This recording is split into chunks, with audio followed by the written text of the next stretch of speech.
Side 2. What did ye say, laddie?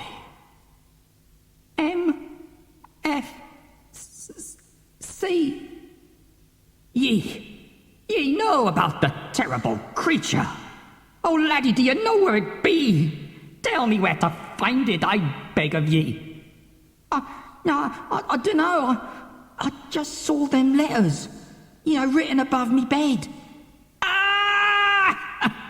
How much longer can I be tormented like this? I be in despair. In despair. The captain clutches his skull. Milo watches for a while, no idea what to say. Finally, he manages, Sorry, innit? The captain wipes tears from his face. It's not your fault, laddie. Just go. I not be fit for human company.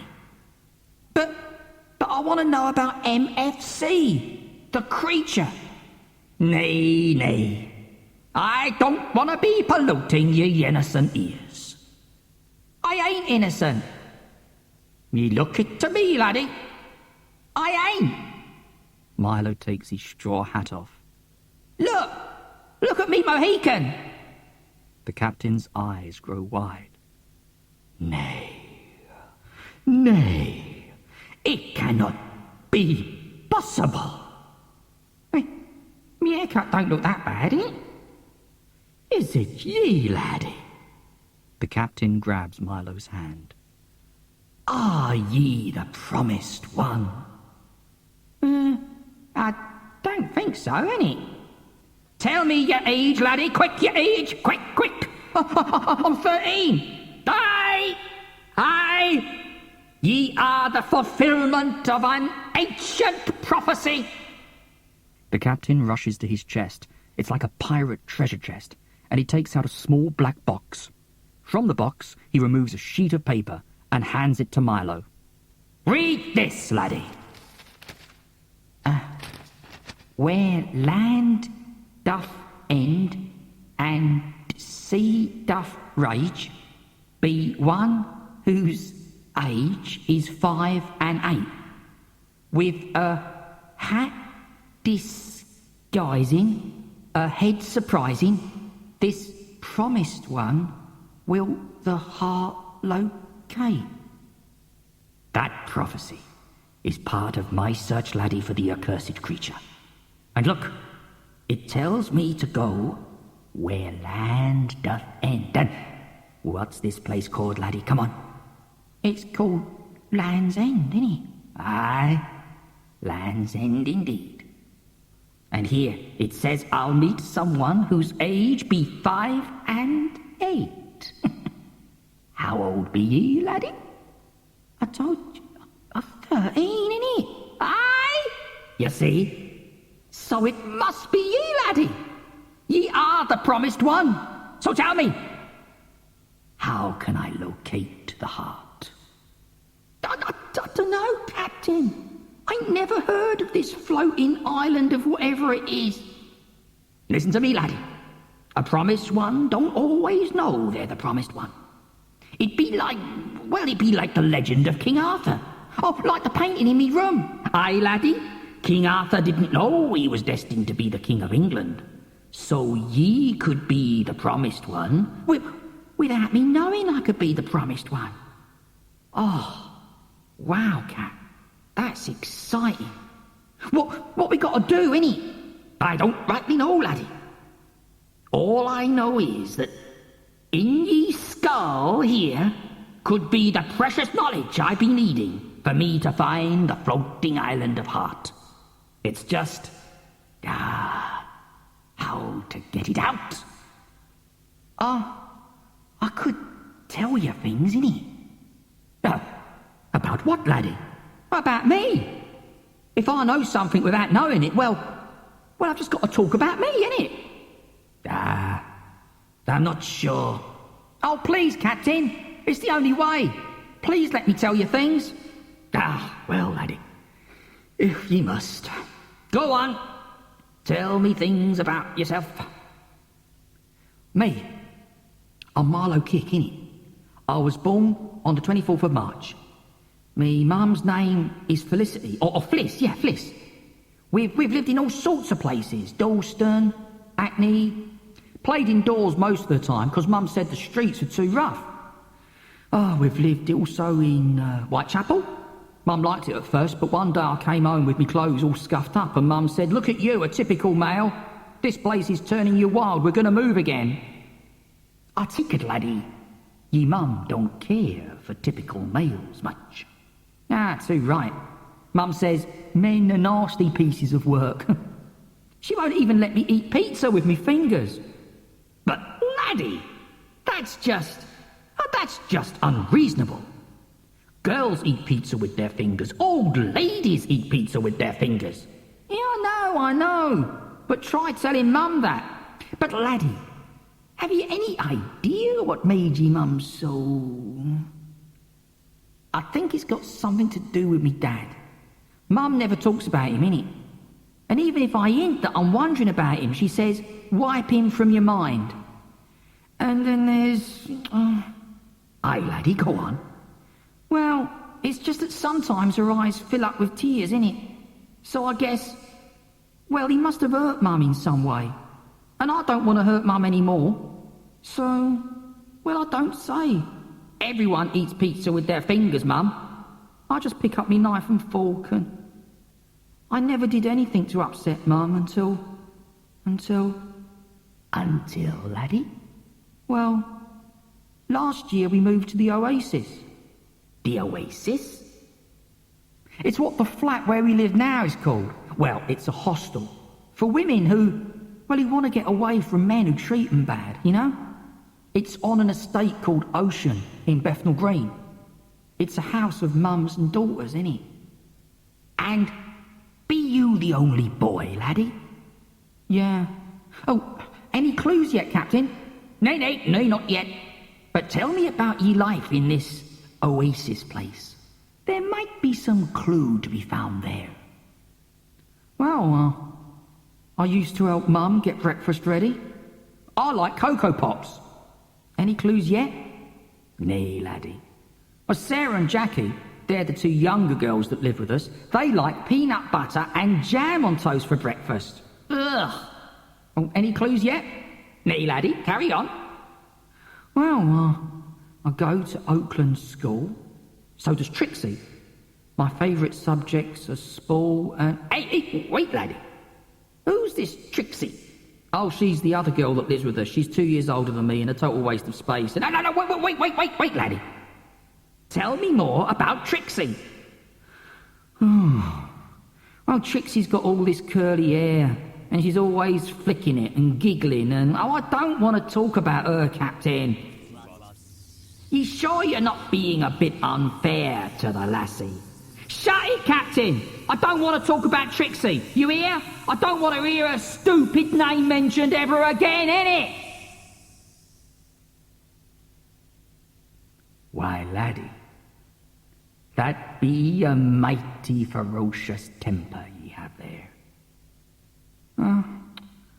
Yeah, I know. I'm sorry, Captain. I'm feeling calmer now. Sorry. Then carry on telling me things, laddie, if you please. Well, I used to help Mum with washing, you know. We used to take it down the big laundrette. Any clues yet? Nay, laddie. But you keep saying used to do this, used to do that. Do things be different now? Well, yeah. I changed. You see, Mum always said I was a little angel. Well, you were by the sounds of it, laddie. Helping ye mum getting the breakfast, going to the big laundrette. Yeah, I did all that, but... Aye, laddie, go on. Well, one day on Ocean Estate, people started talking about someone. All you'd hear was, he's back. Who be back, laddie? I didn't know, but I asked around, you know. It was somebody who'd been in a sort of prison. He was 15 years old. He'd been causing trouble, you know, fighting and stuff. So they put him in a secure unit. That's it, secure unit. But now he was out, and his name was Mojo. Go on, laddie. Well, one day I looked out of my bedroom window, and I saw this spectacular bloke. He was wearing this sleeveless T-shirt. There were tattoos all over his arms, and his hair was cut short, and it had shaven lines going right through it, you know? And, oh, wait for this, he was eating pizza with his fingers. Go on, laddie. Well, Mum, she saw me looking at him, and she said, "That Mojo is a nasty piece of work. Stay away from him. You hear me? Stay away." But ye didn't, did ye? Nah.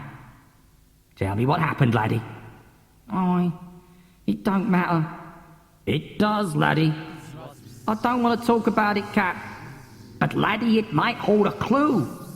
It won't. It might, laddie. No! Don't push me, Captain. I don't want to talk about Mojo.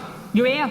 Don't care if you never find your silly floating island. I'm not saying another word. Hear me? Not one more word!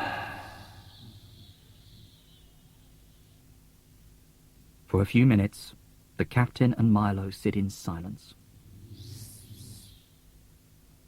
Then, when Milo calms down, the captain says gently, "Perhaps I can help things along, laddie. You see, many years ago, a man stumbled on the floating island of Heart by accident. While he was on the island, he chopped down a tree. He made 3 objects out of the tree's wood. Now, if any of these objects can be found, it will be possible to find the island." But how? Because, laddie, if any of these objects are burnt, the smoke will always travel in the direction of the floating island of Heart. Now, tell me, have you seen any of these wooden objects? A walking stick shaped like a crocodile that squeals "Shiver me timbers" every time it touches the floor? No. Go on. A chair with 8 legs, shaped like an octopus, and it sings Ave Maria whenever you eat haddock while sitting on it? No. Go on, Cap. A phoenix that has a secret chamber in its chest. In it. It's the Phoenix of Secrets, Captain. I've seen it. Cap, I've touched it. Where, laddie? Where? In Cressida's room. Laddie, only the promised one would notice it. Oh, the end of my journey, it be nigh. Ye be the promised one, and ye must get me that phoenix. I will, Cap, I will. On one condition. Oh? And what be that, laddie? You've got to tell me the story of MFC, innit? Nay, laddie. All right, see ya. No story, no phoenix. Ta-da. Bye. See ya. Bye. But, laddie, listen, I'm refusing to tell ye for your own good. Why, braver men than ye have had their hair turn white and their teeth curl at the sheer horrific nastiness of it all. All right. All right then. Bye. See ya. Bye. Wait, laddie, wait. Oh, ye strike a hard bargain. But so be it. Bring me the phoenix, and I will turn ye hair white, and I will curl your teeth. Is it a deal, Cap? Aye, laddie. It be a deal.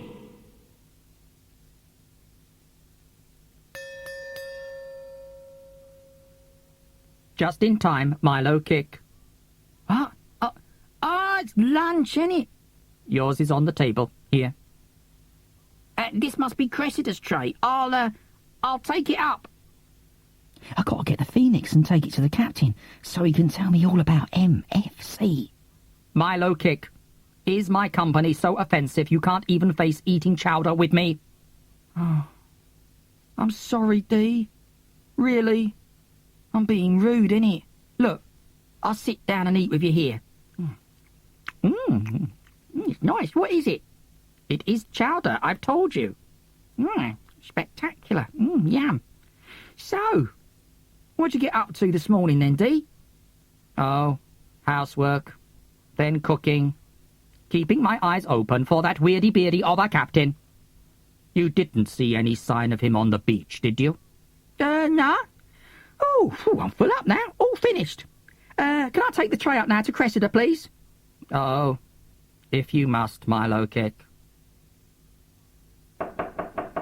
Come in. I brought you lunch, innit? Oh, what joy. Oh, yes, that's chowder, isn't it? On my lap as usual, if you please, beloved. I got so much to tell you. Honest, I followed the captain. You what? Oh, beloved, tell me what happened. I don't know where to begin, innit? At the beginning, beloved. I usually find that's best.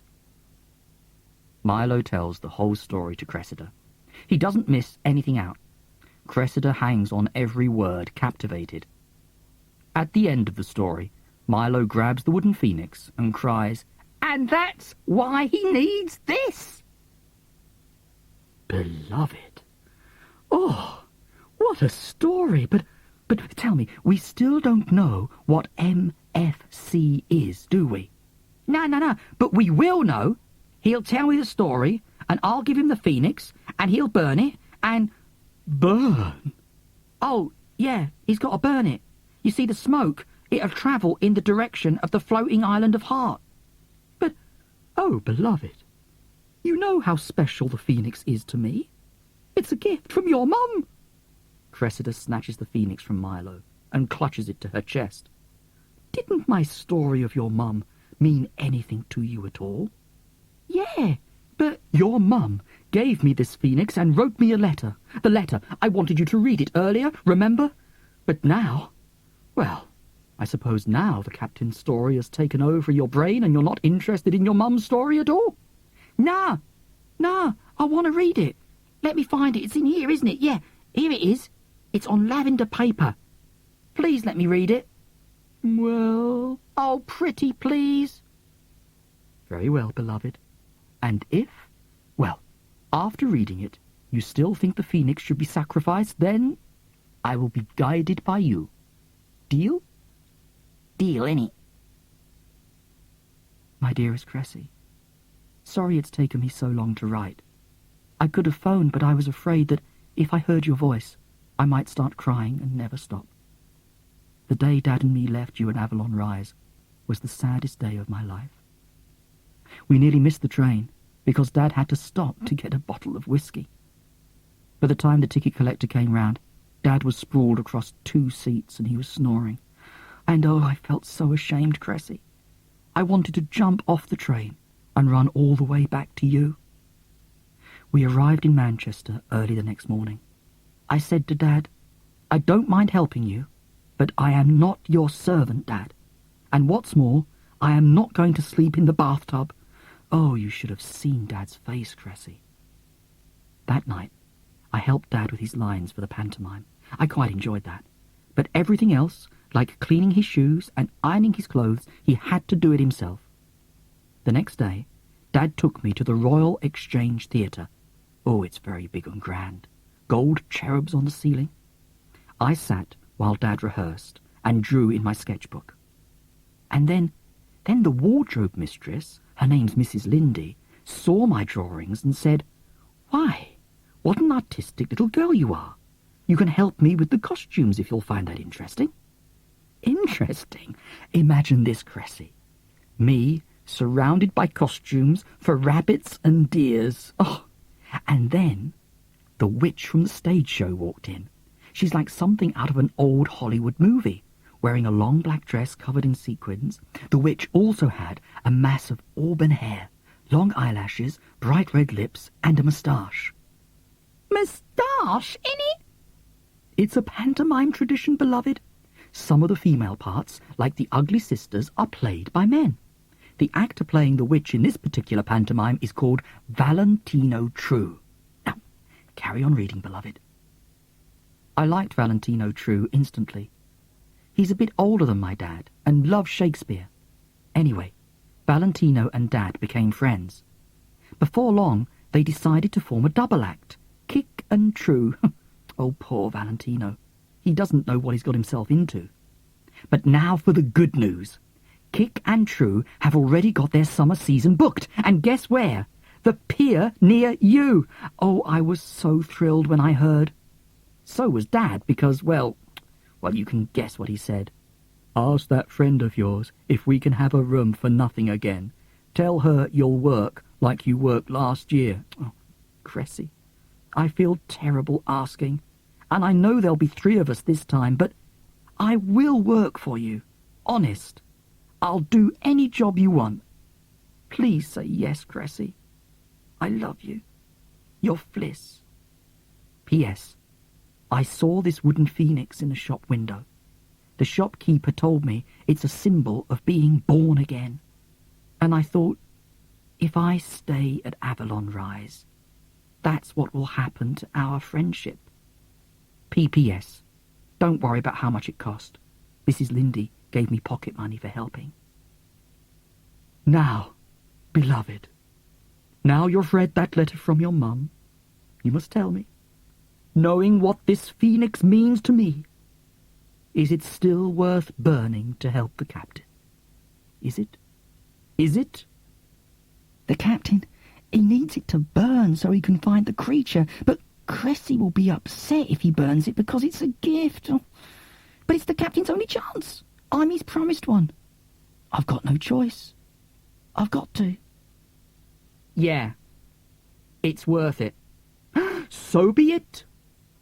Sometimes a sacrifice has to be made to help others. Now, all I've got to do is unlock it. What? The Phoenix's secret compartment, beloved. Remember me telling you? I put something very precious in it, and where did I put the key? Goodness, I was only cleaning it a few days ago. Well, where were you cleaning it, Cressy? Perhaps the key's there. Now, where was I cleaning it? Oh, yes, I was cleaning it in Dee's room. I was sitting in Dee's room. I'm going to ask her, innit? What? Dee! Ask her to search her room for the key. See ya? Oh, yes, but wait, beloved, wait.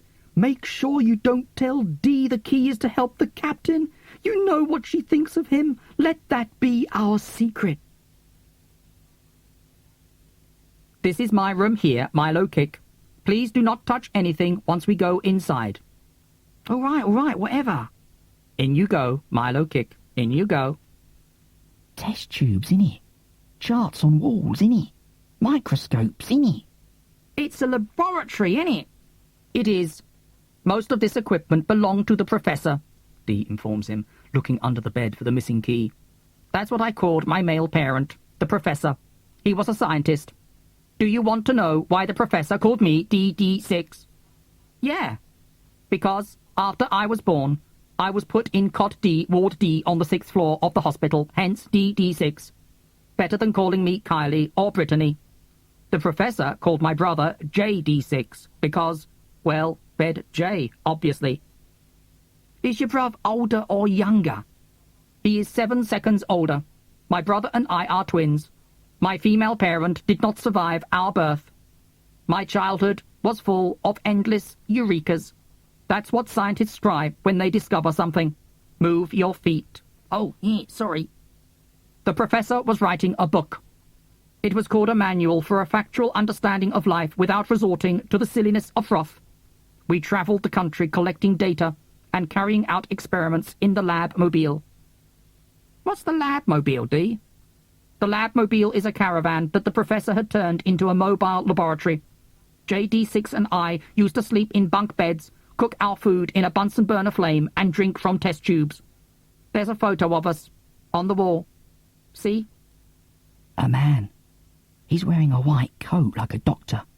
And there, standing in front of him, 2 kids. One is holding a test tube, the other a clipboard.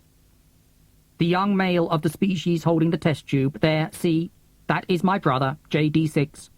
It was soon after this photograph was taken he started to metamorphose. Meta what? To change, Milo Kick, to change. How did your bruv change? Well, the first sign was early one morning. We were taking some samples from a pond. I glanced up at Jay, and he was looking at the trees, and, well, just smiling. I said, JD6, what facts have caused you to have that expression on your face? And he pointed at the autumn leaves and said, they're beautiful. I felt like slapping him round the head with a wet surgical glove. That's froth, JD6, I told him. Now fill that test tube with fish poo, and we'll do some experiments. But a week later, something truly disgusting happened. What, Dee? Oh, you don't want to hear it. I do, Dee, I do. Well, if you insist. I was in my bunk bed. Through the window, I could see the full moon. I was just debating whether to get my telescope and gather some crater-based facts when I hear a page turning. So I look above and... oh, I can barely say it. Tell me, Dee, tell me. JD6 was reading poetry. To him. How can you betray the professor like this? Poetry is the worst kind of froth, Ed. It makes me feel things. Oh, it makes me sick just to think about it. The shame. What did the professor say? Well, and that snow Milo kick was the beginning of the end. How, innit? Well, that no two snowflakes are the same. When looked at under the microscope, every single snowflake has a unique JD6 said. The professor nearly hit the roof. There's nothing magic about it, he said. I say to JD6, you've upset him now. He says, that man need, exclaims JD6. Froth, I yell at him. Froth, froth, froth, in his eyes. I hoped he'd come to his senses. Oh, the next day. What, Dee, what? The next day, Jade, we see something amazing. What? It was... Now, that's enough of that. Now, we really stop the story there. Tell me more. Not now, Milo Kick. Besides, I the beach some more, while there's still some daylight left. Go, Milo Kick, go. And make sure you... He is lost, you say? No, not lost exactly, Cap. It's just... Cressida will never give ye the Phoenix of Secrets, laddie. And all that creature... Stop it, Cap. You're punching the rocks. Curse ye, creature, curse ye! Oh, laddie. Look at me hands. What have I done? Sit down, Cap. Sometimes I get this feeling in me. Feels like fizzy wasps, innit? Huh? What's that, laddie? Yeah, when I get like a washing machine in fast spin. And I feel all this building up inside me belly like it's gonna go... But why do you be calling it fizzy wasps? Mum took me to the doctor, you see. Well, once, I took a bottle of Coke from the fridge, and before I opened it, I dropped it. Oh, aye, it would. And then, another day, someone at my school kept swarming out, right? Millions, all buzzing and angry. And, well, I put fizzy wasps in it. Tell me, laddie, when ye lost your temper with me earlier, when I asked ye about that boy, remember? Mojo. Aye, Mojo.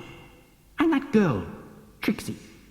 Both their names got your fizzy wasps all swarming in ye head. Yeah, zillions of them. But why, laddie? I don't want to talk about it. But there must be a reason why this Mojo and Trixie caused such anger. You're doing it again, ain't ya? Just shut it. I don't want to talk about Mojo or Trixie ever again. Aye, all right, laddie. Down, laddie. I'm sorry, Cat. I didn't mean to. I wish... Aye. Oh, I wish I didn't have the fizzy wasps. I tell you this, laddie, I wish I didn't have my fizzy wasps either. The bull I'd be caring for. And then, why? I just feel twice as angry as I did before. So, see, exactly. Then let's have a toast, laddie. A toast, laddie. Ah, yeah, Captain. The Cap. He's draining the bottle. The Cap. He's getting drunk. Oh, he's got to stop. Otherwise he won't be able to... Tell me, Cap. Oh, that's that, laddie. About MFC. What is it? What did it do to you? Oh, laddie. Stop drinking, innit? But I've got to drink, laddie. It be the only way I can numb the pain of thinking of that accursed creature. But where does the story of MFC start, Cap? Just tell me that. Where does it start? Why, laddie, it started when I was your age. And with that, the bottle falls, and the captain collapses into the driftwood boat. The captain? I'm going to be late for dinner. Sorry, I am not angry with you. I am angry with this. Look at them, so incomplete. And that's why I have prepared Chef's Special. Chef's Special? Cressida Bell's favourite dinner. Beetroot soup. He must have smelt it from her room. Yet, why is she not here? Will you?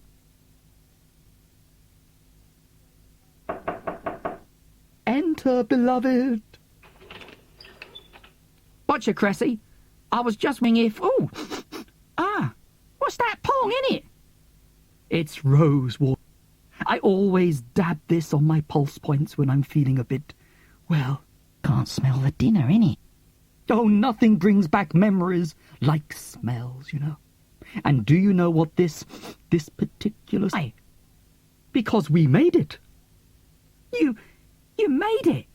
Give me a whiff, Cressy, quick. Spectacular, innit? Oh, that's... And I was outside watering them when I heard her voice. You let them stay at Avalon Rise for nothing. Naturally, beloved. Wait a minute. Is that onions I can smell? No, I can't smell anything oniony me at all, Cressy, not at all. Then that's it. Lovely. Now tell me about me mum. Very well, beloved, as you is. And your mum, she's running towards me, crying out, Cressy, Cressy, him in my mind's eye now, staggering towards us, fatter, balder, and his nose twice as red, and there, walking just behind him, Valentino True, eh? Bravo, beloved. And you'll never guess what? What? It's Mr. True who's now carrying the suitcases. Get a move on, Val, I hear Checker grunting. You're moving as fast as a sticky bogey down a hairy nostril. Beloved, do not laugh at such vulgarity. Sorry, Cressy. Go on, please. I ask Fliss, is your dad always like this with Mr. True? But why does Mr. True put up with it? Oh, beloved. Anything beefy, me? Look, it's just roses. Come on, sniff all this lovely rose water, Cressy. Roses. Now, come on, please. Tell me about Mum. Very well, beloved. Behind him, I see Checker, unconscious on the two beds, same as always. Don't tell me he's making you sleep in the bathtub, Mr. True, I say. Oh, I don't mind, madam, he says. Checker needs his sleep. He's the brains of the act, after all. Nonsense, I tell him. Come downstairs and have a nightcap. I pour him a brandy, then ask him bluntly, why are you with that disgraceful man, Mr. True? You are a real artist, I'm sure. Times are hard, Miss Bell, Mr. True explains to me. And even though I dread every moment I'm with that artistic hoodlum, the money is most, shall we say, satisfactory. So he's doing it just for the dosh, innit? Well, to put it quite crudely, beloved, yes. But oh, I understood. Now, wait. Oh, sherry trifle! No, I can't smell anything rosewater all over the bed. Oh, there, go on, Cressy, tell me more. Please, smell the roses and tell... And I hatch a plan to rescue Fliss. One night, Mr. True takes me to one side and whispers, you must buy Fliss from her dad. You must buy her. Buy her, innit? Yes, beloved. The moment Mr. True said it, why, It all seems so obvious. Fliss is costing him money. So I say to Mr. True, how much, he warns. Checker might be greedy, but he's also, well, proud. Just... So what happened, innit? Well, a few days later, success. Checker agrees Fliss can stay here, but he doesn't want to talk money in a brown envelope. I will leave a suitcase by the reception desk. While we are eating breakfast, you must slip. But how much did Checker want for her, innit? He wanted, beloved. 1,000 quid? Oh, peanuts, beloved. So, Mum, what did she know? Oh, nothing, beloved. I told Fliss, and that she wasn't to say one word, because her gratitude would just... I want to remember this summer forever. That's why we made the perfume from the roses, beloved, so we could always remember. Come. One night, I told the story of King Arthur and Merlin to her, and she said, "Why don't you paint it, Cressy? Do the scene where the boy Arthur talks to Merlin in the cave. Let's go out and search for a cave tomorrow." So the very next day, we walked along the beach to the cave. Oh, yes, I remember now, of course. It was that day. What day? Why, beloved, it was the day we found the mermaid. Mermaid? How? Oh, tell me. Well, we were walking along the beach, and... Oh, now, that is onions. And beef. No, Cressy, no. It is, beloved, it is. Dee has made chef special. Oh, where's my dressing gown? But the mermaid, Cressy, the mermaid. Not now, beloved. I'm going downstairs. I'm going downstairs to eat chef special. Dee! Oh. I'm sitting at the dinner table now, and I want to ask about the mermaid, but Dee's pouring her a glass of... Oh, champagne, Dee! The wizard. Want Dee to tell me about him too, but... Oh, look at her. Sipping soup like she's not affected by... Dee, your chef special tastes exactly like Papa used to make it. Not exactly, but similar, innit? Correct, Milo Kick. How clever of you to remember. Indeed, indeed, beloved. And a toast. A toast to Milo. To Milo Kick. To me, innit? They're both getting drunk. Cressida's spilling beef gravy all over her dressing gown. Dee's glasses are crooked. Oh, this woman, beloved. Oh, she saved my life. I did not, Cressida Bell. Ah, you did. 7 years ago. Oh, I was in a shamable state. And then, one day, I'm outside in the remains of the rose garden, beloved. And it says, "If you are the woman known as Cressida Bell, then I..." And her head goes face first into the trifle. Cressy! Oh, the chemicals in the champagne are affecting my balance. Come on, Cressida Bell. I'll help you as best I can. This way. Milo Kick, take that unopened magnum of shampoo down to the cellar and put it in the slot marked 1876.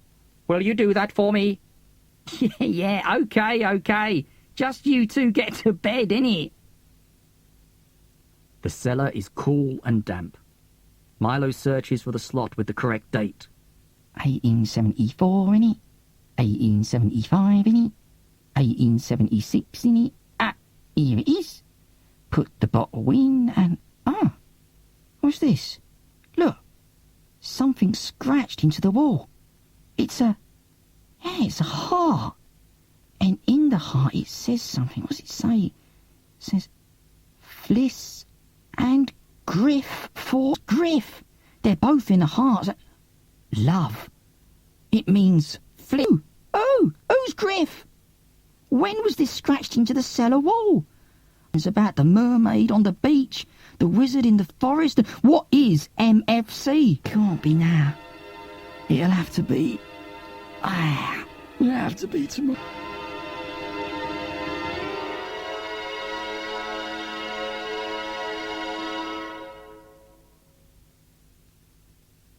4th day. Cap! Cap! Cap! What? Wake up, Cap! It's me, Milo! Milo? Oh, my head feels like a pickled herring this morning. Oh, what are you holding there, laddie, all wrapped up in silver foil? It's lunch, innit? Lunch? You mean it's not morning, laddie? You mean I've slept the whole morning? Oh, listen to me, Cap, listen. Last night, Cressida and Dee got really sozzled with his own breakfast. Fact, there's some food wrapped in silver foil for lunch. So as I could. And why do you do that, laddie? So you can tell me what... It stands for Mighty Fizz Chilla. Oh, come on. Well, look in that wooden chest. You will find a black box in it. I've been calling here. Good, laddie. Now look at this. There's a drawing I did of the town. I guess it does. A nice old-fashioned cosy sort of picture. Ma and Pa were both born in Cozywick. They opened a fish and chip shop called I Know My Place Cozywickians Have Ever Been. And then, me in my pram and took me for a walk down comfy Armchair Avenue. And Pa said, mustn't. But why, innit? Because, laddie, the other side of the hill was outside Cozywick. But the more Ma said ye mustn't, the more Pa said I want to. Yeah, the more I wanted to be his mate. So your Pa, I'll bet he climbed up the hill, didn't he? What did he see? Laddie, we never knew. My Pa never came back. Pa, just like I never knew my dad. Why, laddie, that's right. And I couldn't mention... Me too. My mum, she gets upset if I so much as mention Dad. Spectacular, innit? Go on. As I got older, laddie, I started to have pride. Look at my son, she'd say. What a little egg. Carry on, Cap, carry on. Well, I be 19 years old, stars. The moon is full. Ma, she be upstairs waiting for me to go up. Why, Cap? I heard it. Heard what, Cap? Singing ears ever did hear. As if the very starlight had burst into song.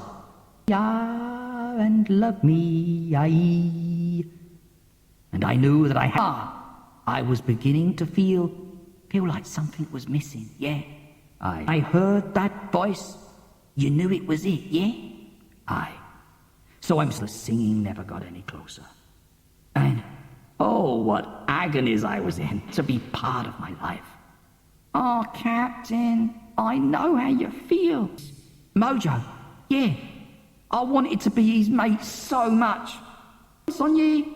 That's, oh, Cap, that's exactly what Mum said about Mojo. Oh, Cap, did you totally ignore your mum too? Aye, laddie. Ah, spec! I collapsed to the ground, exhausted. When I wake up, I'm in a strange bed. Aye, laddie, a hospital. And in the bed opposite, oh, the most beautiful. And her skin glows as if she sluiced herself in a bucket full of moonlight. And the nurse replies, all I know is her name. Miranda. In her sleep, someone new find me, ah. So I sang it along with her, and as I did so, her eyes clicked open. Her eye? That I do. And she says, in that case, let us marry, be lonely again. Will you be my lovey-dovey hubby? And so, you got itched, innit? Aye, laddie. Within, and lovey-dovey wifey and me, oh, we were so happy. I could have gone on like that. It's from the Cozyville Gazette. Finn, moored in the river for a short period only. Mythical and a gift for our 7th wedding anniversary, and this seemed just perfect. So there, a wooden boat, like a tiny Noah's Ark it'd be. What, Cat? Strange squawks, haunting, all coming from deep inside the bowels of the ship. And there, but for yourself, laddie.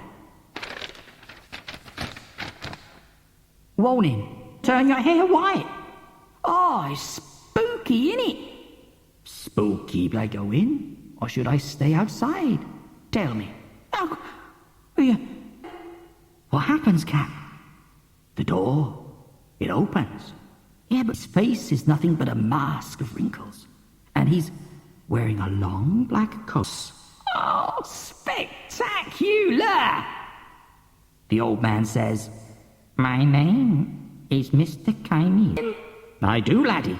And oh, nay, nay. What? Well, the light is very dim, but I can still make out cages. And there are Picture of such horribleness. And then Mr. Chimera says, It might interest you. It is called a mighty...